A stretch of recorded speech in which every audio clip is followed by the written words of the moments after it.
कहानी शुरू होती है एक छोटे से कमरे से जहां हीटर में करंट लीक हो रहा था और चेनमो नाम का लड़का अपनी नई रूममेट हियानु से कह रहा था कि अभी फिलहाल ये मतलब नहीं कि लीक कहाँ है, तो तुम कुछ तो पहन लो दोस्तों, मेरा नाम चेनमो है और ये लड़की जो तुम देख रहे हो ये है मेरी नई रूममेट हियानु। मैंने सुना था कि इसके पिता की बीमारी से मौत हो गई और इसका पूरा परिवार दिवालिया हो गया था, जिसकी वजह से इसे नौकरी की तलाश में यहाँ आना पड़ा। और मेरे साथ रहने का इसका एक ही कारण था कि यहाँ का किराया बहुत सस्ता था, लेकिन जब से ये मेरे साथ रहने लगी है मेरी जिंदगी का नर्क शुरू हो गया है। अगर किराए में थोड़ी बचत न होती तो मैं इसे बिल्कुल भी बर्दाश्त नहीं कर पाता। पहले दिन जब ये अंदर आई तो मैंने नाइटली में मदद करने के लिए इसका सामान उठाना चाहा तो इसने सीधा मुझ पर तंज कसा, क्या तुमने हाथ धोए हैं? ऐसा लगा जैसे मेरे हाथ इसकी चीजें चुराने आए हो और मैं बेहद शर्मिंदा हो गया। मेरा हाथ आधे रास्ते में ही रुक गया, ना ऊपर जा पा रहा था ना नीचे, और मैं चुपचाप एक तरफ हट गया ताकि ये अंदर आ सके। जब ये अपनी बड़ी सी सूटकेस घसीटती हुई अंदर आ रही थी तो मैं अपना नाम तक बताना भूल गया और लगता है इसने भी मुझे जानने की कोई कोशिश नहीं की। जैसे ही ये घर के अंदर आई इसने नाक सिकोड़ ली और मैं समझ गया कि इससे क्या नाराजगी है। इस घर में हमेशा एक बासी सी गंध आती है जिसकी आदत मुझे भी बहुत देर में पड़ी थी। इसने पूछा तुम्हारे पास चाबी है? मैं थोड़ी देर बाहर जाऊंगी, और फिर नाक से जोर से सांस छोड़ी जैसे कोई जवाब हो, और मैं भी उस पर ध्यान देना नहीं चाहता था। मैंने पैर उठाया और बाहर निकल गया। उस दिन मैं अपने दोस्तों के साथ खाना खाने गया और जब रात के 10 बजे के बाद घर वापस आया तो नींद में ही अपने कमरे का दरवाजा खोला और मेरे होश उड़ गए। ये मेरा कमरा था जहां फर्श साफ चमक रहा था और पहले से रखे गंदे कागजात बिल्कुल व्यवस्थित थे। तो मैंने सोचा घर में एक साफ सुथरी लड़की का होना बुरा नहीं। असल में ये बिल्कुल भी बुरा नहीं था और मैं चैन की नींद सो गया। अगली सुबह जब मैं ऑफिस जाने के लिए उठा तो मैंने देखा कि मेरी मेज पर रखी घड़ी गायब थी, और सबसे बुरी बात ये थी कि मेरी यूएसबी ड्राइव भी गायब थी। दोस्तों वो मेरी जान थी, उसमें मेरी सारी इंस्पिरेशन और सालों की मेहनत भरी हुई थी। तो मैं तुरंत हियानु के पास गया और बोला सुनो हियानु, कल तुमने मेरा कमरा साफ किया था। तो इसने बिना मुंह देखे कहा कोई बात नहीं। मैंने गुस्से से कहा मैं तुम्हें धन्यवाद नहीं दे रहा हूँ, मेरी मेज पर जो यूएसबी रखी थी क्या तुमने उसे देखा? मैंने सोचा कि शायद हियानु ने उसे कहीं रख दिया होगा, लेकिन किसने सोचा था कि ये सीधा बोलेगी उस कूड़ेदान में फेंक दिया दीदी मेरा यूएसबी जिसमें सैकड़ों जीबी डेटा था और तुमने बस ऐसे ही फेंक दिया।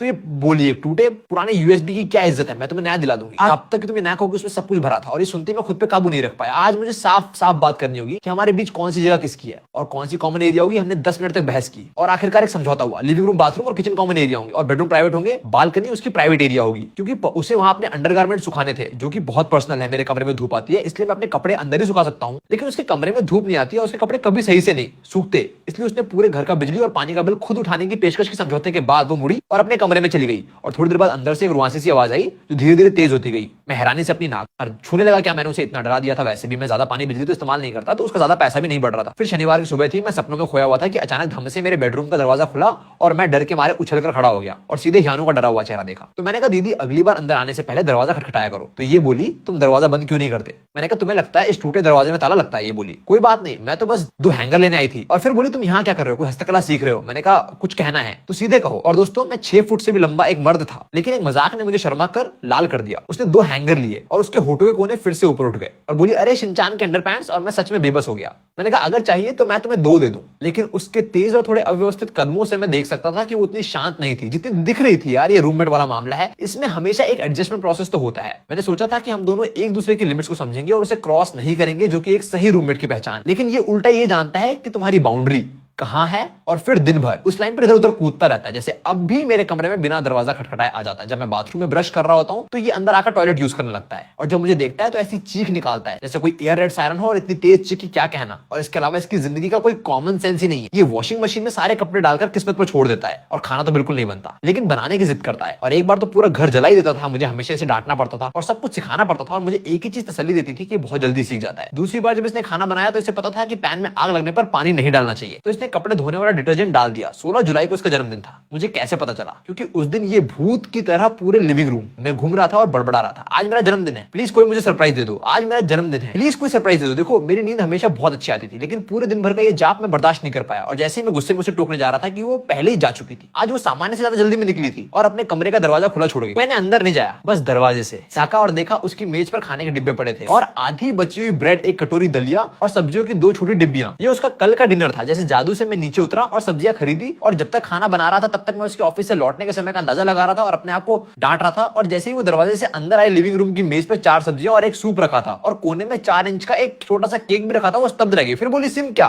आज तुम्हारे कुछ दोस्त आ रहे हैं। मैंने कहा आज एक पागल का जन्मदिन है। तो बोली तुम्हें कैसे पता कि आज मेरा जन्मदिन है? मैंने कहा सच कहूं तो आज सुबह तुम थोड़ा और जोर से बोलती तो पूरी बिल्डिंग को पता चल जाता। फिर वो बोली मुझे नहीं पता था, भले ही तुम बहुत अच्छे नहीं लगते हो लेकिन तुम्हारा दिल बहुत अच्छा है। मेरे पापा के जाने के बाद से आज पहली बार किसी ने मेरा जन्मदिन सेलिब्रेट किया है। तुम एक प्यारी लड़की हो, तुम्हारा शरीर भी अच्छा है, बस तुम एक अच्छे इंसान हो, तुम्हारी जुबान खराब है। और बस जन्मदिन की पार्टी के बाद ये अपने कमरे में नहीं गई बल्कि मेरी जांग पर सिर रखकर सो गई और मैं पूरी रात सो नहीं सका। ऐसा नहीं है कि मेरे मन में कुछ बुरे विचार थे, असल में मेरा पैर सुन्न हो गया था। उस दिन के बाद हमारे बीच की बर्फ पिघल गई। हम सोफे पर एक साथ लेटकर चिप्स खा सकते हैं, फिर टीवी देख सकते हैं। शायद उसे मेरा स्टेबल सोफा पसंद आया था और मैं तो बस उसकी खूबसूरती का लालची था। एक दिन वो बाथरूम में नहा रही थी और मैं लिविंग रूम में जोर शोर से कुछ खा रहा था कि अचानक अंदर से एक चीख सुनाई दी और हियानो नंगी होकर बाथरूम से बाहर भाग आई। सच कहूं तो उस वक्त मेरा दिमाग पूरी तरह से फ्रीज हो गया और मैं 3 सेकंड के लिए स्थिर हो गया। फिर मैंने कहा देखो भले ही कुछ भी दिख रहा हो लेकिन तुम कुछ तो पहन लो। उस एक्सीडेंट के बाद वो थोड़ी शर्मिंदा हुई और मुझसे कतराने लगी। करीब 3 महीने बीत गए। मुझे नहीं पता मैंने कुछ खराब खा लिया था या क्या, मुझे ऐसा लग रहा था जैसे कोई मेरे पेट में चाकू घुमा रहा हो। पहले मैंने ध्यान नहीं दिया लेकिन फिर दर्द इतना बढ़ गया कि जैसे मैं अस्पताल जाने के लिए संघर्ष कर रहा था, हियानो दौड़ती हुई आई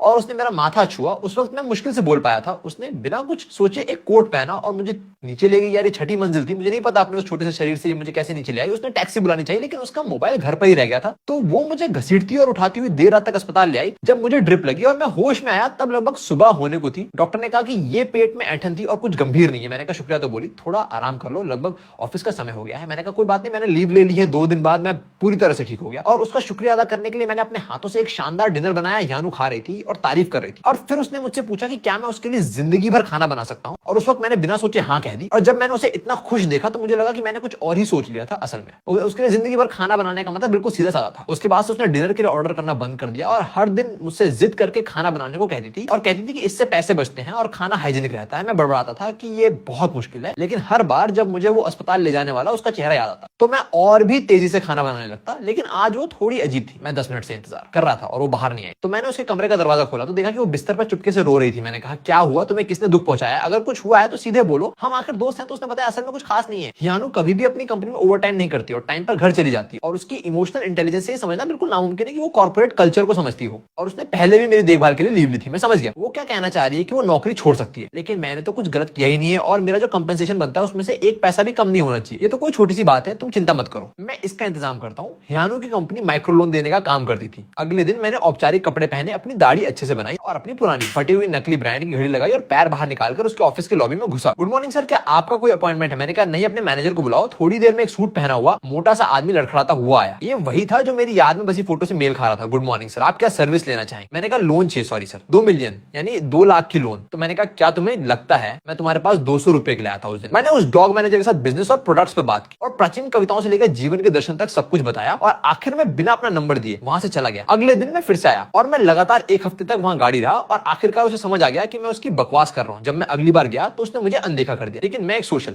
मीडिया क्रिएटर हूँ, मुझे कोई और खास होना नहीं है, बस मेरे बहुत सारे कॉन्टैक्ट्स हैं। तो मैंने अपने अकाउंट पे एक हेल्प पोस्ट लगाई और देखते ही देखते बहुत सारे लोग मेरी मदद के लिए आ गए। किसी ने कहा कि वो अपनी पत्नियों को लेकर आएगा, तो किसी ने कहा कि वो हथौड़े लेकर आएगा और एक लड़का जो अभी जेल से छूटा था उसने कहा कि वो उसे दूसरे देश बेचकर थोड़े पैसे लाना चाहता है। मैं बस इतना कह सकता हूँ कि इंटरनेट की जनरेशन में बहुत सारे टैलेंट और ये लोग बात भी बहुत अच्छी करते हैं। मैं सच में इन लोगों की तारीफ करता हूँ। कुछ ही दिनों में वो मोटा मैनेजर परेशान हो गया और उसने मुझे फोन किया। जैसे मैंने फोन उठाया मैंने सीधा मामला खत्म किया, एम्प्लॉय को फायर करो और उसका पूरा कंपेंसेशन दो, बशर्ते तुम सही प्रक्रिया फॉलो करो। और जो लोग परेशानी पैदा कर रहे हैं वो अपने आप चले जाएंगे। मैंने फोन रखा और 5 मिनट भी नहीं बीते थे, यानो खुशी से दौड़ती हुई मेरे पास आई और बोली कि उसके बॉस ने पैसे देने पर हामी भर दिए। उस मैनेजर ने मुझे देखा और उसका चेहरा कड़वे नींबू की तरह हरा हो गया था और उसके आसपास के कुछ सेल्स पर्सन मुझ पर टूट पड़ने वाले थे। लेकिन मैंने दूसरी तरफ लोगों को हाथ हिलाकर सलाम किया। यानो मेरे बगल में स्तब्ध खड़ी थी। फिर बोली तुम इनसे बहुत अच्छे से मिलते हो? मैंने कहा बहुत अच्छे से, और असल में मेरी उन सबके साथ गहरी निजी बातें हो चुकी थी। उसके बाद यानो 1 हफ्ते के लिए घर पर आराम करती रही। हर दिन उठती और मेरे बनाए हुए खाने को खाती। मैंने उसे सुन लिया था जब वो बड़बड़ा रही थी कि इस हफ्ते उसका 3 किलो वजन बढ़ गया है। फिर जब वो पूरी तरह आराम कर चुकी तो उसने रिज्यूमे भेजना और इंटरव्यू देना शुरू कर दिया। उस वक्त मैं सच में उससे कहना चाहता था कि वो मेरे साथ सोशल मीडिया पे काम करे और हम दोनों दिन भर घर पर ही रहे, जो कि बहुत अच्छा। और लगता मैं मानता हूँ कि मेरे दिल में भी कुछ शैतानी थी। घर पर इतनी खूबसूरत लड़की हो तो दिन अच्छा गुजरता, लेकिन ये सब ख्वाब एक फोन की घंटी ने तोड़ दिए। हियानो को एक नई नौकरी मिल गई थी। सिफांग डिस्ट्रिक्ट में वो एडमिनिस्ट्रेटिव वर्क करेगी और उसे यहाँ से मेट्रो से 1 घंटे लगेंगे। उस रात हमने सेलिब्रेट किया और शराब के नशे में मैंने बेपरवाही से पूछा तो तुम कब शिफ्ट कर रही हो, क्या मैं तुम्हारी मदद करूँ? तो वो बोली मैंने कब कहा कि मैं शिफ्ट हो रही रही हो? मैंने कहा बस ऐसे ही पूछा क्योंकि तुम्हारी नई कंपनी बहुत दूर है। तो बोली दूर नहीं है। मैंने कहा पहले तुम ये नहीं कहती थी, जब 40 मिनट ज्यादा लगते थे तो तुम शिफ्ट होने की बात करती थी। फिर मैंने उसी नशे में उसके कंधे पर हाथ रखा और कहा अगर दोबारा कोई तुम्हें परेशान करे तो मुझे बताना, मैं तुम्हारी रक्षा करूंगा। और उस रोशनी में दो अकेली आत्माएं अब इतनी उजड़ी नहीं लग रही थी। और ठीक उसी वक्त मेरे फोन पर एक मैसेज आया मुझे, और तुम दोनों को बहुत अफसोस है लेकिन मैंने ये घर बेच दिया है और खरीदार को जल्दी से जल्दी घर खाली करने की जल्दी है, कृपया करके जल्द से जल्द शिफ्ट हो जाइए। मैं वहीं पर स्तब्ध रह गया। काफी देर तक मैं कुछ नहीं बोल पाया और फिर मुड़कर यानू की तरफ देखा। हम अब इस घर में नहीं रह सकते, तुम कहाँ शिफ्ट होने की सोच रही हो? मैंने कहा मैं शायद सिफांग चला जाऊंगा, वो मेरी कंपनी के करीब है तो कम टेंशन होगी। और तो मैंने कहा शायद मैं बाहर इलाके में कोई शांत और सस्ती जगह ढूंढूंगा जहां मुझे इंस्पिरेशन मिले। हम में से किसी ने भी साथ में रहने की बात नहीं की और ये एक डरावनी सी सिंक्रोनाइजेशन थी। आखिरकार हमने एक साथ जो वक्त बिताया वो बहुत छोटा था, शुरू के झगड़ों से लेकर फिर एक दूसरे को समझने तक और फिर साथ मिलकर लड़ने तक वक्त बहुत तेजी से गुजर गया था। अगर हमें और 6 महीने मिल जाते तो मैं अपने दिल की बात कहने की हिम्मत जुटा पाता कि क्या वो मेरे साथ जिंदगी भर रहेगी। लेकिन अब ये पूछना गलत माना जाएगा। मैंने कहा तो फिर क्या रहेगा, अगर मैं तुम्हारे साथ सिफांग चलूं और एक घर ढूंढूं तो साथ रहने में बहुत पैसे बचेंगे। उसने कहा मेरे नए ऑफिस में एक सहकर्मी है, कल हम दोनों ने साथ रहने की बात पक्की कर ली। मैंने बस ऐसे ही पूछ लिया। तो मैंने कहा सहकर्मी के साथ रहना बेहतर है, इससे ऑफिस आने जाने में भी साथ रहोगे। जिस दिन वो गई मैंने हियानो का सामान नीचे तक पहुंचाया। उसने अपना हाथ बढ़ाकर मेरे कंधे की धूल झाड़ी और पूछा क्या तुम गले लगना चाहोगे? मैंने सोचा गले लगना बहुत अटपटा होगा और कहा इतना भावुक होने की जरूरत नहीं है। और जैसे ही मैंने सोचा कि बात खत्म हुई, हियानो अचानक मुड़ी और मुझसे लिपट गई और मैंने बिना सोचे उसे कसकर पकड़ लिया और उस छोटी सी शिफ्टिंग गाड़ी को देखता रहा जो उसे लेकर दूर जा रही थी। हवा में जो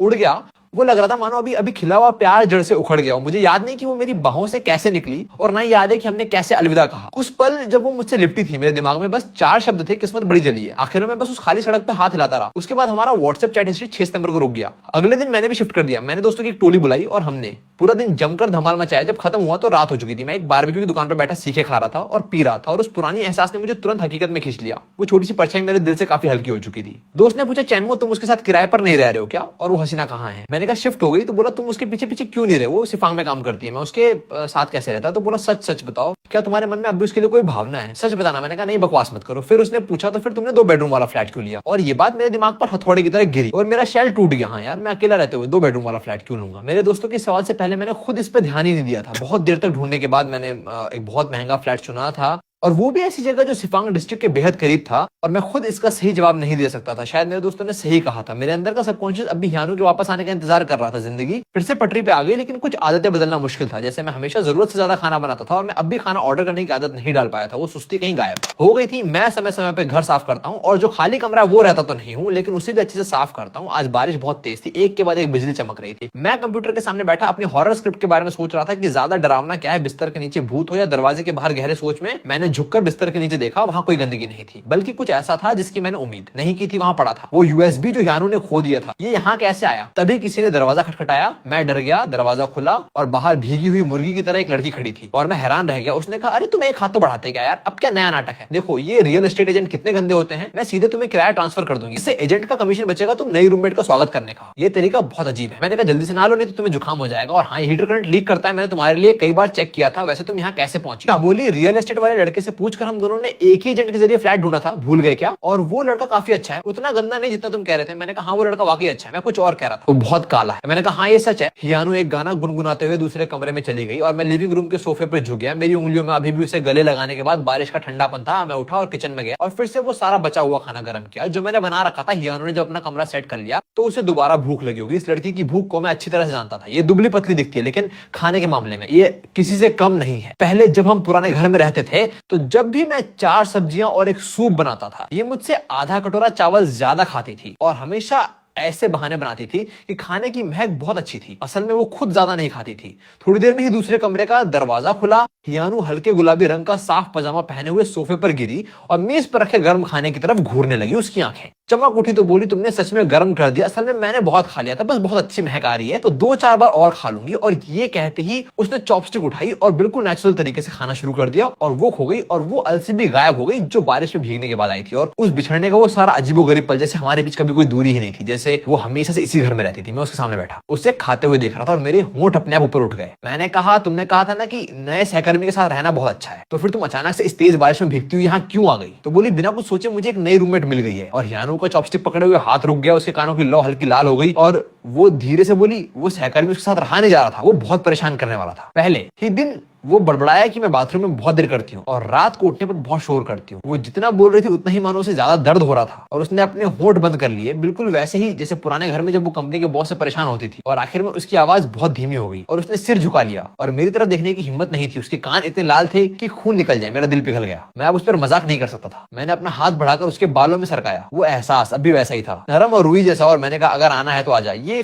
फ्लैट वैसे भी 2 कमरे का है, तो खाली ही पड़ा तो आएगी तो थोड़ी रौनक हो जाएगी। तो बोली सच में तुम्हें मैं परेशानी नहीं लगती? मैंने कहा परेशानी तो तुम्हें बहुत बड़ी रखाना आता है ना, कॉमन सेंस है और हमेशा मेरी चीजें छेड़ती रहती है, लेकिन तू बहुत सुंदर है इसलिए मैं अनिच्छा से तुझे रख लेता हूँ, लेकिन कुछ शर्तों के साथ। पहली शर्त, मेरे स्टडी रूम में मेरी चीजें छेड़ना नहीं, खासकर मेरे स्क्रिप्ट और यूएसबी, ये मेरी कमाई है। दूसरी शर्त, खाना मैं बनाऊंगा लेकिन बर्तन साफ करना, टेबल साफ करना, कचरा बाहर निकालना, ये सब तुम्हारी जिम्मेदारी होगी और आलस मत करना। तीसरी शर्त, रात को नहाने से पहले तुम मेरा इंतजार करोगी जब तक मैं हीटर चेक ना कर लूं। पिछली बार की तरह लापरवाही नहीं चलने दूंगा। वो लगभग एक्सीडेंट हो गया था। समझ गई। मैं वादा करती हूँ कि अब से बहुत अच्छी रहूंगी और तुम्हारी बिना इजाजत कभी कोई चीज नहीं छेड़ूंगी। बर्तन भी मैं ही साफ करूंगी और हीटर चेक कराने के बाद ही नहाऊंगी, वादा है। मैं तुम्हें कोई परेशानी नहीं दूंगी। उसकी बातें बहुत ईमानदार लग रही थी, लेकिन मैं अच्छे से जानता था कि इस लड़की की आधी बातों पर ही यकीन कर सकता हूँ। कुछ ही दिनों में ये दोबारा मेरी बाउंड्री के आसपास घूमने लगेगी, लेकिन मुझे कोई शिकायत नहीं है, क्योंकि अकेले रहने पर जो सन्नाटा रहता था और ठंडा खाली घर, उसे तो ये कभी कभार शोर मचाना ज्यादा अच्छा है। कम से कम घर में थोड़ी जान तो है। डिनर के बाद हियानु ने अपने आप प्लेटें उठाई और किचन में ले जाकर नल खोल दिया और बर्तन साफ करने लगी। मैं किचन के दरवाजे पर खड़ा होकर उसे देख रहा था। उसके हाथ बहुत मास्टर नहीं थे, लेकिन वो बहुत ध्यान से और डरते हुए बर्तन साफ कर रही थी, जैसे कहीं टूट न जाए। मैंने पूछा, वैसे तुम्हें कैसे पता चला कि मैंने किस एजेंट से फ्लैट लिया और उन लोगों ने तुम्हें मेरा नया पता देने की हिम्मत कैसे की? मैंने सोचा था कि वो रूल्स फॉलो करते हैं। तो बोली, मैंने उस एजेंट लड़के को बहुत परेशान किया, यहाँ तक कि उसके लिए एक मिल्कशेक भी खरीदा और बोला कि तू और मैं बहुत अच्छे दोस्त हैं और हमारे बीच थोड़ी सी अनबन हो गई थी और अब मैं उससे दोबारा अच्छा बनाना चाहती हूँ। तो वो पिघल गया और उसने मुझे पता दे दिया। उसने ये भी बताया कि जब तुमने फ्लैट लिया था तो तुमने खासकर 2 बेडरूम वाला फ्लैट पूछा था, क्योंकि तुम्हें कमरा खाली रखना चाहते थे। तब उसने सोचा कि तुम मेरा ही इंतजार कर रहे हो। मैंने कहा उसकी बातों पर ध्यान मत दो। मैंने सोचा कि 2 कमरे वाला फ्लैट ज्यादा बड़ा होता है, एक कमरा रहने के लिए और दूसरा ठीक से स्टडी के लिए, तो मैंने तो ले लिया। तुम्हारा इंतजार नहीं कर रहा था। और तो और किसने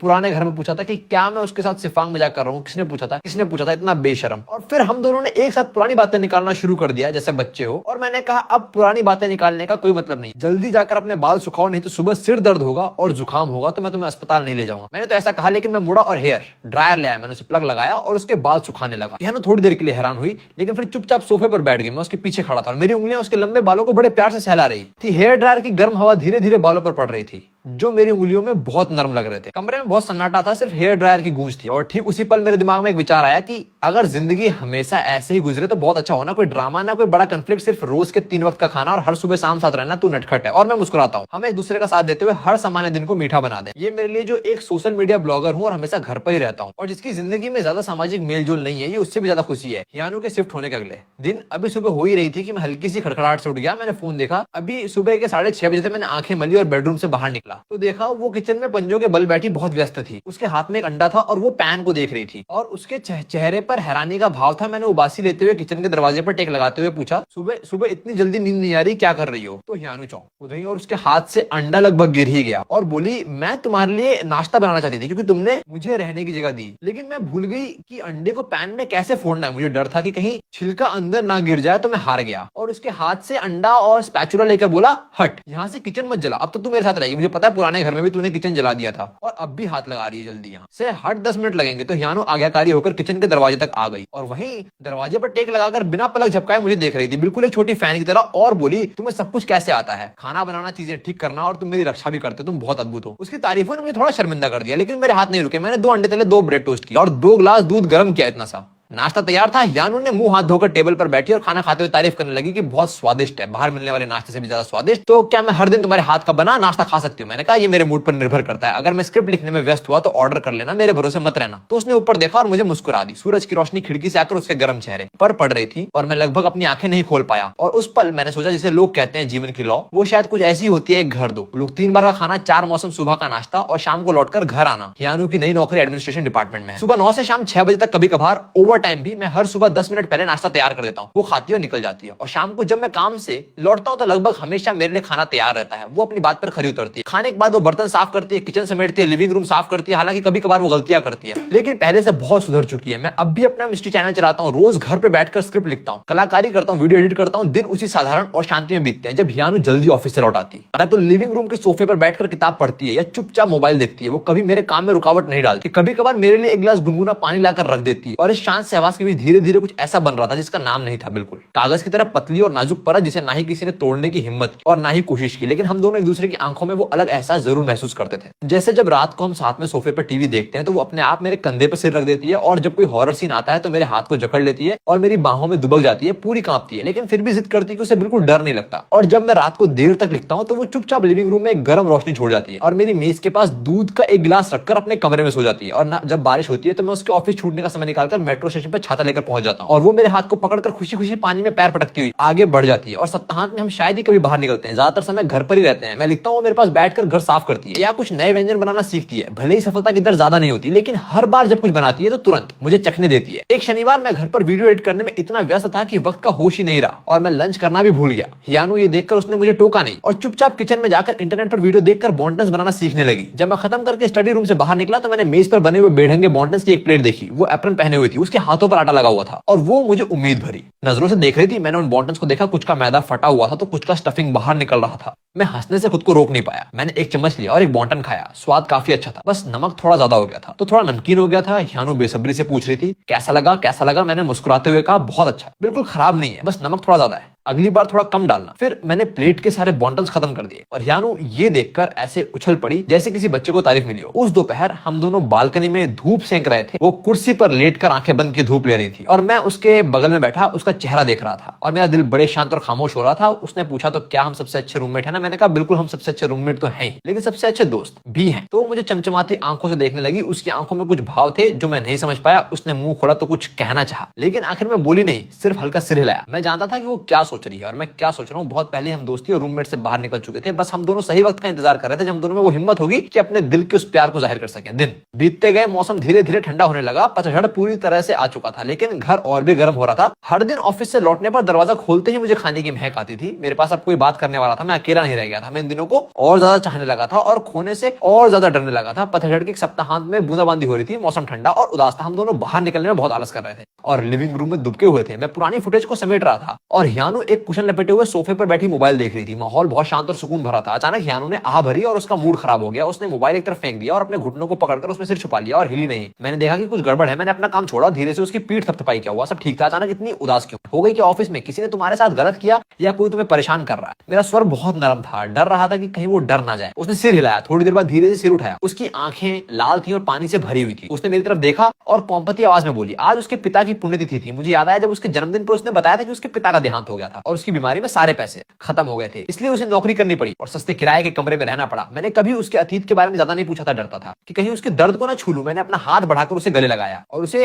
मेरे कंधे पर सिर रखने दिया और धीरे से उसकी पीठ थपथपाई, बिल्कुल एक छोटे बच्चे को सांत्वना दे रहा हो। हियानु अब खुद को रोक नहीं सकी और मेरी बाहों में फूट फूट कर रो पड़ी। उसका रोना बहुत दबा हुआ और दर्द भरा था। उसने बहुत दिनों से अपने अंदर दबाए सारे शिकवे और तमन्नाएं बाहर निकाल दी। मैंने उसे गले लगाया। मैं उसके शरीर के कंपन को महसूस कर सकता था। मेरा दिल भी भराया। मुझे बहुत दर्द हुआ। ये लड़की जो बाहर से बहुत सीधी सादी और लापरवाह दिखती है, असल में अपने दिल में इतने सारे राज छुपाए बैठी थी, इतना दर्द छुपाए बैठी थी। बचपन से इसकी आर्थिक स्थिति बहुत अच्छी थी। पिता और माँ की लाडली थी, कभी कोई कमी नहीं रही। लेकिन अचानक पिता बीमार पड़े और सारी बचत खत्म हो गई और आखिर में वो उसे छोड़कर चले गए। जो कभी बिगड़ैल राजकुमारी थी, वो आज अकेले संघर्ष कर रही एक मजदूर बन गई। ये किसी के लिए भी सहन करना मुश्किल था। वो बहुत देर तक रोती रही, फिर धीरे से शांत हुई। उसकी आंखें अखरोट की तरह सूज गई थी। लाल नाक मेरे सीने से लगी हुई थी और धीरे से अपने अतीत के बारे में बताने लगी। उसके पिता का एक छोटा सा बिजनेस था, घर की स्थिति काफी अच्छी थी। बचपन में जो मांगा वो मिला, कभी कोई कमी नहीं रही। वो पढ़ने में तेज नहीं थी, लेकिन पिता ने कभी डांटा नहीं, बस कहा खुश रहना बड़ी बात है। उसकी माँ बहुत छोटी थी जब चली गई और उसके पिता ने ही अकेले उसे बड़ा किया और हर सुख दिया। 3 साल पहले अचानक पिता को कैंसर हुआ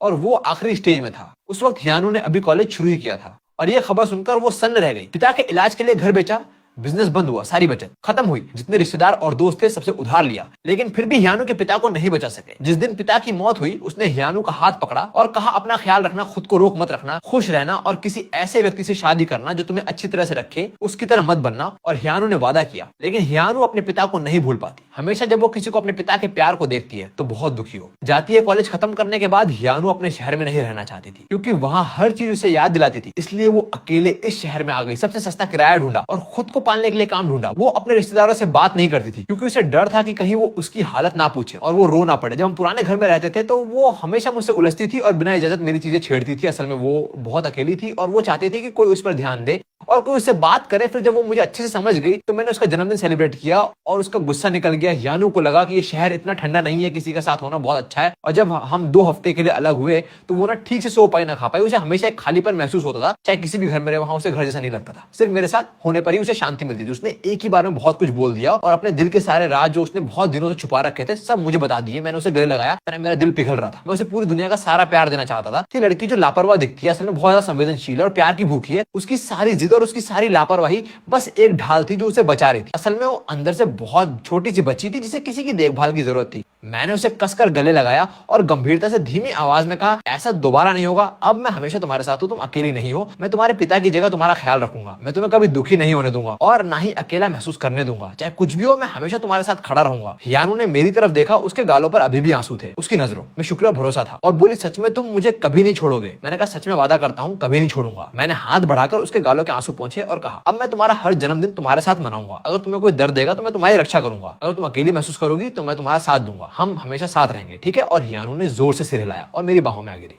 उसने मुझे कसकर पकड़ लिया और अपना चेहरा मेरे सीने में छुपा लिया और धीरे से बोली, ठीक है, हमेशा साथ रहेंगे। उस पल 2 अकेले दिल एक दूसरे से बिना किसी दूरी के कसकर जुड़ गए और वो एहसास जो दिलों में छुपा था और जिसका नाम नहीं था वो अब जगह पा गया। हम दोनों समझ गए थे कि हम एक दूसरे के लिए बहुत पहले से जरूरी हो चुके थे। उस रात मैंने उसके सारे पसंदीदा व्यंजनों से मेज सजाई और जूस की बोतल खोली और उसके पिता को याद करते हुए कहा कि अब हर साल इस दिन मैं तुम्हारे साथ रहूंगा और अगर तुम्हें अपने पिता की याद आए तो मुझे बताना, मैं सुनूंगा। और हियानु मुस्कुराते हुए सुन रही थी। उसकी आंखों का दर्द अब काफी कम हो गया था और उसमें थोड़ी कोमलता और शांति आ गई थी। वो जानती थी कि वो एक बहती हुई लड़की नहीं है, उसका कोई सहारा है, उसका एक घर है। और जब तक मैं हूं ये उसका घर है। दिन धीरे धीरे बीत रहे थे और आखिरकार सर्दी आ गई। मौसम बहुत ठंडा हो गया था। हीटर से घर बहुत सुकून भरा हो गया था। हमारा रिश्ता अब रूममेट से बदलकर एक दूसरे पे निर्भर प्रेमी हो चुका था। लेकिन हम दोनों ने अभी तक औपचारिक रूप से अपने प्यार का इजहार नहीं किया था। फिर भी हम चुपचाप वो सब कुछ कर रहे थे जो सिर्फ प्रेमी ही करते हैं। लेकिन जिंदगी हमेशा आसान नहीं होती। कभी कभी छोटे तूफान आते हैं जो हमारे रिश्ते की परीक्षा लेते हैं। लेकिन हम हमेशा एक दूसरे को सहारा देते हैं, एक दूसरे को ताकत देते हैं और साथ में हर मुश्किल का सामना करते हैं। हियानु की नई कंपनी का बॉस एक मध्यम आयु वर्ग का लड़की जैसी नजरों वाला आदमी था। वो पहले भी हियानु पर अपनी हरकतों से बुरी नजर डाल चुका था और हमेशा काम के बहाने उसे अकेले अपने ऑफिस बुलाता था या ओवर टाइम करने को था या अपने निजी कामों में हाथ बंटाने को कहता था। हियानु चुप थी क्योंकि उसे डर था कि मैं परेशान हो जाऊंगा और कहीं जल्दबाजी में कुछ गलत ना कर बैठूं। जब तक कि एक रात हियानु रात के 10 बजे के बाद घर आई और उसका शरीर बेहद थका हुआ था और उसके चेहरे पर बहुत दर्द था। उसकी आंखें लाल थी। दरवाजा खुलते ही वो मुझसे लिपट गई और फूट फूट कर रोने लगी।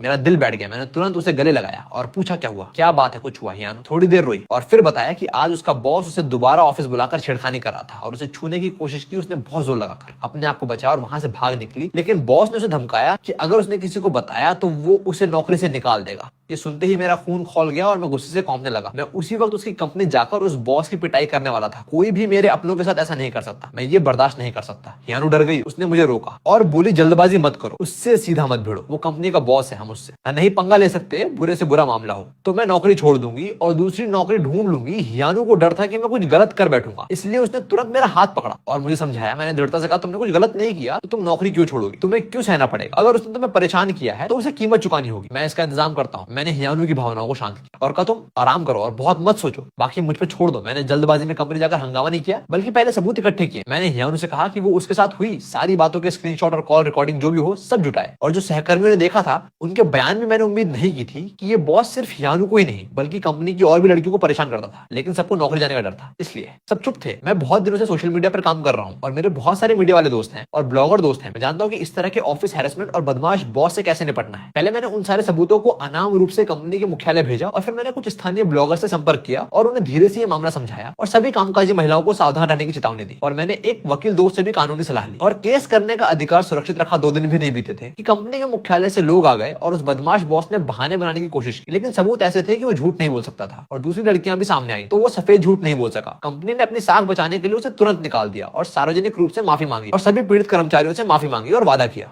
कि कंपनी में प्रबंधन को मजबूत किया जाएगा ताकि ऐसा दोबारा ना हो। जब हियानु को यह खबर मिली तो वो हैरान रह गई और मुझे बहुत प्रशंसा भरी नजरों से देखने लगी। तुम कमाल हो, तुमने इतनी जल्दी सब ठीक कर दिया। मैंने सोचा था कि इसमें बहुत समय लगेगा। मैंने बिना सोचे कहा, तुम्हें पता नहीं कि तुम किसकी गर्लफ्रेंड हो जो तुम्हें छेड़ेगा। मैं उसकी ऐसी की तैसी कर दूंगा और बोलते मुझे एहसास हुआ कि मैंने गर्लफ्रेंड कह दिया है।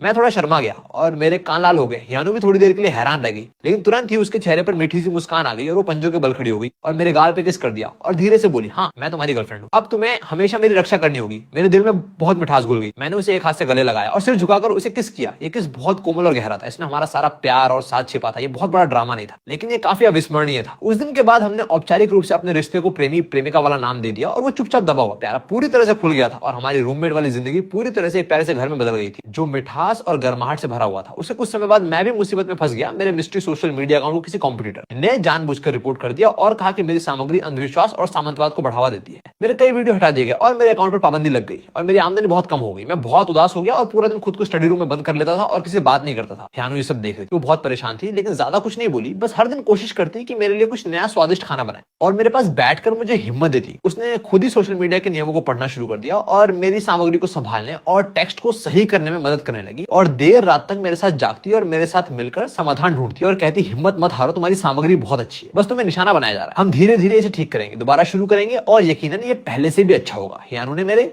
बगल में बैठकर मेरा हाथ पकड़ा और मुझे अपनी दृढ़ नजरों से हिम्मत दी। उसके साथ और प्रोत्साहन से मैंने धीरे धीरे अपनी मानसिकता बदली और सामग्री को दोबारा से बेहतर बनाया और विवादों से बचते हुए बेहतर वीडियो और विज्ञापन बनाए। और हियानु ने भी मुझे आइडिया देने में मदद की और उसके दिमाग के आइडिया बहुत अलग और अजीब थे जो मेरे मिस्ट्री चैनल के लिए एकदम सही थे। और अप्रत्याशित रूप से इसे दोबारा सेट करने के बाद चैनल की ट्रैफिक धीरे धीरे लौटने लगी और पहले से भी बेहतर हो गई और फॉलोअर्स भी तेजी से बढ़ने लगे और कमाई भी पहले से काफी बेहतर हो गई। मैंने हियानु को गले लगाते हुए कहा, सच में ये सब तुम्हारी वजह से, अगर तुम ना होती तो शायद मैं अब भी उदास होता। तुम मेरी लकी स्टार हो। ये सुनकर हियानु बहुत खुश हुई और बोली कि वो मेरी गर्लफ्रेंड है तो उसे मेरी मदद करनी चाहिए और भविष्य में हम दोनों मिलकर अपनी जिंदगी को और बेहतर बनाएंगे। हियानु मेरी बाहों में दुबक गई और मीठी मुस्कान बिखेर दी। असल में सबसे अच्छा प्यार कभी एक व्यक्ति का एक तरफा देना नहीं होता, बल्कि एक दूसरे का साथ देना, एक दूसरे को सहारा देना होता है। जब मुश्किलें आए तो कोई तुम्हारे साथ खड़ा हो और जब तुम गिरो तो कोई तुम्हें उठाए और तूफान से पार ले जाए और कभी तुम्हें अकेला न छोड़े। फिर धीरे धीरे सर्दी आ गई और इस शहर में पहली बर्फ गिरी। आसमान से बर्फ के फूल गिर रहे थे और सब कुछ बर्फ से सफेद हो गया था और बहुत सुंदर लग रहा था। वो सप्ताहांत था, बाहर बहुत बर्फ गिर रही थी और घर के अंदर हीटर पूरी ताकत से चल रहा था। मैंने पहले से बहुत तैयारी की थी और सोचा था कि हियानु को औपचारिक रूप से प्रपोज करूं और उसे एक रिचुअल दे दूं। भले ही हमने पहले अपने प्यार का इजहार कर लिया था, लेकिन मैंने कभी औपचारिक रूप से उसे प्रपोज नहीं किया था और हमेशा लगता था कि मैंने उसके साथ कोई रस्म अदा नहीं की है। ये लड़की मेरे साथ किराए के घर में रहती है, उसे ना तो किसी तरह की बरकत मिली है और ना ही किसी तरह का सम्मान, और उसने बहुत दुख उठाया है। मैं उसे पूरी सुरक्षा देना चाहता था ताकि उसे पता चले कि मैं सच में अपनी पूरी जिंदगी उसके साथ बिताना चाहता हूँ। मैंने थोड़ा पहले ही घर को सजाना शुरू कर दिया था। मैंने महंगे फूल या मोमबत्तियां नहीं खरीदी, बल्कि उसकी पसंद की रंग बिरंगी छोटी लाइटों से लिविंग रूम और बालकनी को सजाया और मैंने उसके सारे पसंदीदा व्यंजन बनाकर एक पूरी मेज सजाई और एक छोटा सा केक और एक साधारण सी चांदी की अंगूठी खरीदी जो बहुत कीमती नहीं थी, लेकिन मैंने उसे उस पैसे से खरीदा जो मैंने बहुत दिनों से बचा कर रखा था। और ये मेरे दिल की बात थी। सुबह हियानु जागी और बेडरूम से बाहर निकली और उसने गर्म और रोमांटिक अंदाज में सजे हुए लिविंग रूम को देखा और खानों से भरी पूरी मेज देखी। वो थोड़ी देर के लिए सन्न रह गई और हैरानी से मुझे देखने लगी और पूछा, आज क्या दिन है, तुमने ऐसा क्यों किया? मैंने उसका हाथ पकड़ा और उसे मेज पर बैठाया और बहुत गंभीर और गहरी नजरों से उसकी आंखों में देखा और एक शब्द बोला, आज कोई खास दिन नहीं है, बस मैं तुम्हारे सामने औपचारिक रूप से अपना प्यार इजहार करना चाहता हूँ। मैं तुम्हें एक रस्म देना चाहता हूँ और अपने दिल की बात बताना चाहता हूँ। हम दुश्मन रूममेट से एक दूसरे से नफरत करने लगे, फिर धीरे धीरे एक दूसरे को जाना, फिर साथ देना और अब एक दूसरे को समझना। मैंने कभी नहीं सोचा था कि मेरी जिंदगी किसी एक व्यक्ति की वजह से इतनी गर्म हो जाएगी और इतनी भरपूर हो जाएगी। पहले मैं सोचता था कि मैं अकेला ही ठीक हूँ, खाने को कुछ हो और रहने को एक जगह हो, बस इतना काफी था। लेकिन तुमसे मिलने के बाद मुझे पता चला कि घर किसे कहते हैं और फिक्र किसे कहते हैं। मेरे पास ज्यादा पैसे नहीं है, ना ही कोई बहुत बड़ी काबिलियत है। मैं एक साधारण सोशल मीडिया ब्लॉगर हूँ। मैं तुम्हें बहुत अमीर वाली जिंदगी नहीं दे सकता, लेकिन मैं वादा कर सकता हूँ कि अब के हर दिन मैं तुम्हें बहुत प्यार करूंगा, तुम्हारा बहुत ख्याल रखूंगा, तुम्हें कभी दुखी नहीं होने दूंगा और ना ही अकेला महसूस करने दूंगा। तीनों वक्त का खाना मैं बनाऊंगा और पूरी जिंदगी तुम्हारे साथ रहूंगा। हियानु, मैं तुमसे प्यार करता हूँ। ये कोई पल भर का जुनून नहीं है, बल्कि बहुत सोच समझ कर लिया गया फैसला। क्या तुम मेरी गर्लफ्रेंड बनोगी और पूरी जिंदगी मेरे साथ बिताओगी और मुझसे शादी करोगी? मैंने वो साधारण सी चांदी की अंगूठी निकाली और एक घुटने पर बैठ गया और उसकी तरफ देखा। मैं बहुत घबराया हुआ और उम्मीद से भरा हुआ था। हियानु वहीं खड़ी रह गई और उसकी आंखों से आंसू छलक पड़े, खुशी के आंसू, और वो बहुत खुश थी। उसने जोर से सिर हिलाया और रुंधी हुई आवाज में कहा, हाँ मैं बहुत पहले से चाहती थी। मैं उठा और उसकी उंगली में अंगूठी पहना दी और साइज एकदम सही था और मैंने उसे कसकर गले लगाया और उसके कान में धीरे से कहा, अब तुम हमेशा के लिए मेरी हो गई हो, अब तुम भाग नहीं सकती। हियानु मेरे गले लगकर खूब रोई, लेकिन साथ ही बहुत खुश भी थी और अपने हाथ की अंगूठी देखकर मुस्कुराते हुए बोली, ये सबसे अच्छा तोहफा है जो मुझे मिला है और ये किसी भी सोने चांदी के गहने से ज्यादा खूबसूरत है। उस दिन हम खिड़की के पास खड़े थे और बर्फ को गिरते हुए देख रहे थे और खाना खा रहे थे और भविष्य की बातें कर रहे थे। हमारे दिल बहुत गर्म थे और न ना कोई बड़ा भाषण था, ना ही कोई महंगा उपहार, लेकिन ये साधारण सी खुशी किसी से भी बहुत कीमती थी। पूरे दिन बर्फ गिरती रही, रात होते होते बर्फ रुक गई, बाहर सब सफेद हो गया था, चांदनी बर्फ पर पड़ रही थी और बहुत खूबसूरत लग रही थी। मैं हियानु का हाथ पकड़कर सीढ़ियों से नीचे घूमने चला गया। मोटी बर्फ पर पैर रखते हुए कुरकुराने की आवाज आ रही थी हाथ में। हाथ थामे हम धीरे धीरे आगे बढ़ रहे थे, बातें कर रहे थे, हंस रहे थे, खेल रहे थे। सर्दी की ठंड को एक दूसरे की गर्मी ने दूर कर दिया। हियानु ने आसमान में चांद की तरफ इशारा किया और खुशी से बोली, चांद कितना गोल है, लेकिन सबसे गोल चांद भी उससे ज्यादा खूबसूरत नहीं है। मैंने सिर झुकाकर उसके माथे को प्यार से किस किया और उस पल मुझे लगा कि जिंदगी की सबसे बड़ी खुशी यही है कि लाखों लोगों के बीच तुम्हें सही व्यक्ति मिल जाए और तुम वही हो, बाकी की जिंदगी भी तुम ही हो। हमने औपचारिक रूप से अपने रिश्ते को मान लिया और वादे करने के बाद भी हमारे दिन पहले की तरह शांत और गर्म बने रहे, लेकिन अब एक पक्केपन और स्थिरता के साथ ये रूममेट वाली बहती हुई जिंदगी नहीं थी, बल्कि दो लोगों का साथ और सहवास था। हियानु रोज ऑफिस जाती है और शाम को लौटती है, तो उसके लिए गर्मा गर्म खाना इंतजार कर रहा होता है। मैं अपने सोशल मीडिया करियर पे काम करता रहता हूँ और धीरे धीरे फिर से पटरी पे आ गया हूँ। कमाई पहले से ज्यादा स्थिर है। मैं वो नौसिखिया ब्लॉगर नहीं रहा जो मुश्किल से गुजर बसर कर पाता था। हम साथ में पैसे बचाते हैं और भविष्य की योजना बनाते हैं। हमने सोचा है कि एक साल में अपना घर खरीदने के लिए डाउन पेमेंट करेंगे और सच में अपना एक घर रखेंगे जो सिर्फ हमारा हो। जिंदगी में अभी भी छोटी मोटी ठनठन होती है, जैसे मैं अब भी उसकी भुलक्कड़ और लापरवाही पर बड़बड़ाता हूँ और वो अब भी मेरे तीखेपन और अनरोमांटिक होने पर शिकायत करती है। लेकिन हम दोनों समझते हैं कि यही हमारे बीच के प्यार का तरीका है। हम झगड़ते हैं और लड़ते हैं, लेकिन कभी सच में नाराज नहीं होते, बल्कि हमारा रिश्ता दिनों दिन बेहतर होता जाता है। नए साल के दौरान हियानु अपने पिता से मिलने अपने शहर गई। मैं उसके पिता की कब्र के सामने खड़ा होकर बहुत गंभीरता से बोला, मैं हमेशा हियानु का ख्याल रखूंगा, उसके साथ अच्छा व्यवहार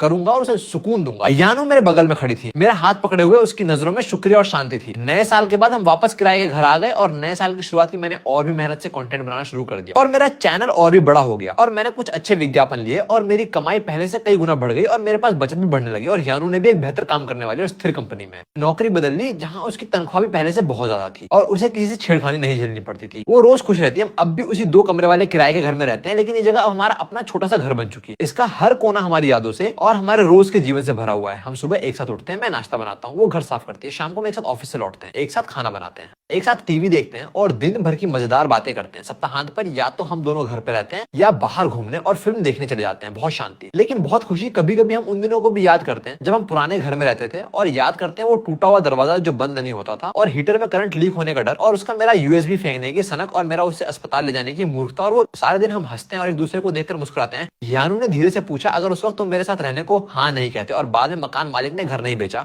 और तुम बेसिक टायर वापस नहीं आए, तो क्या हम एक दूसरे को खो देते? मैंने उसे कसकर गले लगाया और पक्के स्वर में कहा, नहीं, भले ही हम खो जाते लेकिन हम जिंदगी भर नहीं खोते, क्योंकि जो लोग एक दूसरे के लिए बने होते हैं चाहे वो कितनी भी बार मुड़े आखिर में मिल ही जाते हैं। बहुत चक्कर खाने के बाद मैं तुम्हें ढूंढ ही लूंगा और तुमसे प्यार कर बैठूंगा, क्योंकि ये तो होना ही था यार। किस्मत बड़ी अजीब है, शुरू में नफरत और घृणा से लेकर फिर धीरे धीरे प्यार होना और फिर आखिर में उम्र भर का साथ दे देना। जिंदगी जैसे एक लंबा चक्कर है जो दिखने में आकस्मिक लगता है, लेकिन असल में ये नियत है। एक अनजान शहर में 2 अकेली आत्माएं एक सस्ते किराए कमरे की वजह से मिलती है, एक दूसरे के साथ रहते हुए प्यार हो जाता है और रोज के साधारण दिनों को एक गर्मजोशी भरी कविता बदल देती है। देखते देखते फिर से बाहर आ गई, खिड़की के बाहर फूल खिल गए, सब कुछ फिर से हरा भरा और जिंदा हो गया। हमने अपना डाउन पेमेंट पूरा कर लिया और हमने एक ऐसा 2 कमरे वाला छोटा सा फ्लैट चुना है जिसका लेआउट बहुत अच्छा है और जहां खूब धूप आती है और जो हियानु के ऑफिस से ज्यादा दूर भी नहीं है और मेरे घर से काम करने में भी आसानी होती है। जिस दिन हमने एग्रीमेंट पर साइन किया, हम एक दूसरे का हाथ पकड़े हुए थे और अपने घर को देख रहे थे और हमारी आंखें बहुत भावुक और उम्मीद से भरी थी। हियानु ने मुझे गले लगाया और खुशी से बोली, आखिरकार हमारा अपना घर हो गया। अब हमें किराए का घर नहीं लेना पड़ेगा और ना ही कभी शिफ्ट होना पड़ेगा। अब से यही हमारा घर है, एक उम्र भर का घर। मैं दिल खोलकर हंसा और बोला, हाँ, अब से ये हमारा घर है, एक किराए के। पुराने छोटे से फ्लैट से लेकर अपना खुद का घर तक हमने साथ मिलकर काम किया, साथ मिलकर संघर्ष किया और आखिरकार एक स्थिर घर पा लिया। जब हम शिफ्ट हुए तो हमने ज्यादा लोगों की मदद नहीं ली। हम दोनों ने धीरे धीरे अपना सामान पैक किया और हर उस चीज को जिसमें हमारी यादें थी बड़े प्यार से अपने नए घर में रखा। और वो यूएसबी जो कभी खो गया था और फिर मिल गया, उसे मैंने अपने स्टडी टेबल पर सबसे दिखने वाली जगह रख दिया, क्योंकि ये हमारी मुलाकात की गवाह थी। और वो बाहरी हार्ड डिस्क जो उसने मुझे शुरू में दी थी वो भी मैंने संभाल कर रखी, जो हमारी यादों और मेरे इंस्पिरेशन से भरी हुई थी। नए घर को बहुत ही सुकून भरे अंदाज में सजाया गया और बिल्कुल हमारी पसंद के स्टाइल में। नए घर की पहली रात हमने खाने की एक शानदार मेज सजाई और रेड वाइन की एक बोतल खोली और अपनी नई जिंदगी का जश्न मनाया। हियानु मेरे सामने बैठी थी और चुपचाप मुस्कुरा रही थी और उसकी आंखों में बहुत खुशी थी। फिर उसने कहा, शुक्रिया मेरे साथ हमेशा रहने के लिए, मुझे एक घर देने के लिए शुक्रिया। मैंने कहा, नहीं, मुझे शुक्रिया करना चाहिए, तो मेरी जिंदगी में आई और मेरे सालों को गर्माहट दी और मुझे अकेला नहीं रहने दिया। मैंने अपना गिलास उठाया और उससे टकराया और कहा, बाकी की जिंदगी तूफान तुम हो, शांति तुम हो, गरीबी तुम हो, शांत तुम हो, मेरे दिल की नरमी तुम हो, मेरी नजरें जहां जाए तुम हो, हाँ तुम हो।